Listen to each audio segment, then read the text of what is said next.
How do you kind of approach that? How does that change things? You know, I don't feel like it changes much about us. Our philosophy on defense stays the same.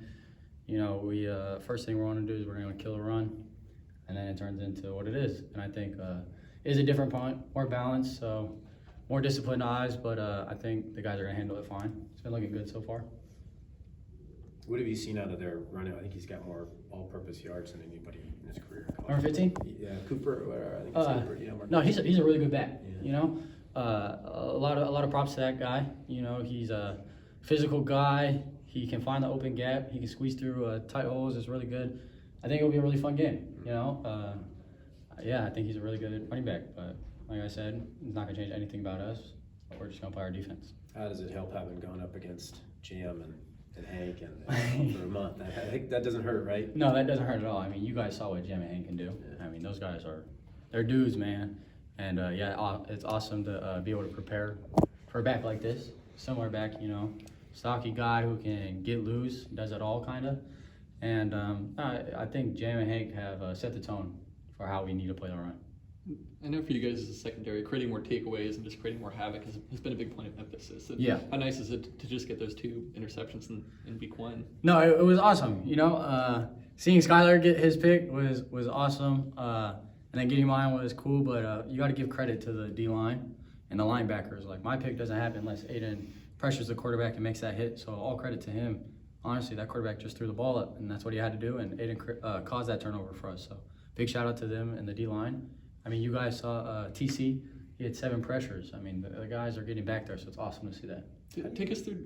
Sorry. No, go ahead. Just take us through kind of watching TC this whole summer. Like, what does he do well? What do you think? I mean, 7 pressures, and I think he led the nation this Yeah. week. No. Something about TC is he's on fire for his work. He's a guy who's going to go out there no matter what happens, no matter how things are going. He responds. He responds really well, and you know, it's awesome that he got credit this week. But that goes throughout football a lot. People don't give them the credit they deserve, and it's just awesome watching them. Me seeing all of them fly around, and they are creating havoc, and that's giving us the turnovers. You know. Coach Haywood was just saying that you play a leadership role in the back with recognizing what's going on and passing on information. From where you started with this program, what's it like to be in that spot for this team?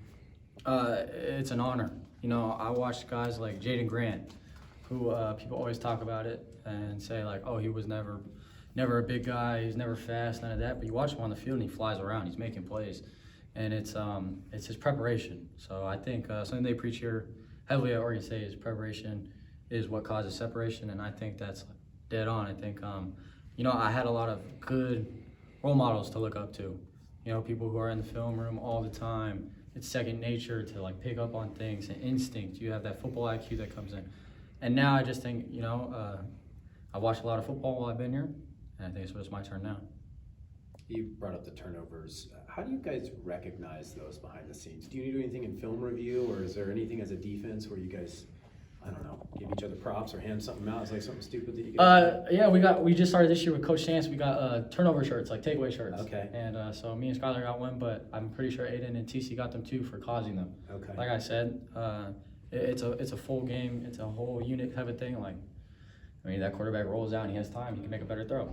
And, you know, we just have to, as DBs, be in tight coverage and better position. But when havoc happens, you got to take advantage of it. Now, what does a turnover shirt look like? Does it just say turnover on it? It has the chainsaw. It has the turnover chainsaw on it, and then it says the ball is the program, because that's everything to our defense and everything to the program, like I was saying. But you know, that's what drives a football game. That's how you win or lose. You have to have the ball. And do you keep that for each turnover all year, or do you got to give it up to the next dude the next week? Nah, you get one based off the week. So like if Skylar got another one, or someone gets a fumble recovery, they get a shirt too, and it just keeps adding on. Okay. Yeah. What'd you do with your shirt? Oh, I have it. It's downstairs. Okay. Yeah. So in theory, you could come away with 13, 14 shirts. Oh yeah, This absolutely. year, if everything Yeah. goes according to plan. Yeah, hey, hopefully, right? I mean, I'll take it. Is it the same shirt every week? It changes. So this week was it was the orange long sleeve, and then he'll just mix it up. But it's the same logo, so yeah. I'll say 13 and same shirts. Hey, I'll take 13. What was the deal with your guys' undershirts in there? The refs had a beef with some guys are wearing it. What was the shirt? It was, so basically they were saying the new rule is your shirt has to match the jersey. So we were wearing, Like same color. yeah, so we had the white undershirts. Yeah. And they're like, that can't be hanging out. And that's like, I guess that's just what everyone does nowadays. Your shirt hangs out. Yeah, yeah. But so they wanted to match the jersey. Okay. That was it. But yeah, I mean, it was pretty fast. Our EQ guys really helped us out there. They had it all ready for us. You know, the kids wanted to cut shirts off or get a new shirt. So Yeah. it was an easy fix turnaround. You got some younger guys playing big roles on this defense. How have you seen their development since like the start of training camp?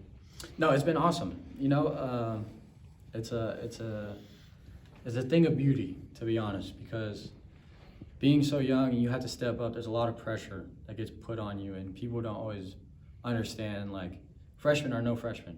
You've been here long enough, you're not a freshman anymore. And at the end of the day, there's a standard, and I think that's what really helps younger guys pick up their roles, is there's a standard that needs to be met. Like, if someone goes down, there should be no drop-off. We don't have to change the defense, we don't have to change, like, personnels. It should just all be good.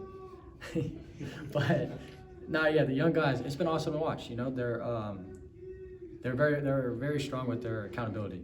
I think they can see how much it means to everyone else, and that just brings another level of urgency to it. All right, thanks, Jack. No worries.